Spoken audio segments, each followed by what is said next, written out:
ताडे आणि पारवे sir. Madam आपण केव्हापासून जॉईन झालात? 3 दिवस झाले सर. 3 दिवस झाले. वेलकम आहे मॅडम, आपल्या या परिवारामध्ये खूप वेलकम आहे. आपल्याला कोणती समस्या घेऊन आपण या परिवारामध्ये जॉईन झालेला आहात? सर लठ्ठपणा आहे सर. फॅट. फॅटपण आहे. निश्चितच आहे. किती फॅटपण आहे आपल्या सरांनी किती सांगितलंय कमी करायला पाहिजे? सरांनी सांगितलंय तर 10 किलो वेट कमी करायला. 10 किलो कमी करायचं आहे.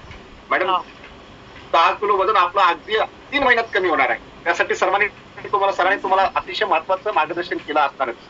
हो हो. म्हणजे सकाळी नियमानुसार उठणे आणि उठल्यानंतर वर्कआउट करणे आणि वर्कआउट केल्याच्या नंतर सर्वात बदल जो आपल्या शरीरामध्ये होत असतो तो आहाराने बदल होत असतो. म्हणजे सप्त संतुलित आहाराने घेतो. तर आपण सरांना सांगितलंय का? हो सर.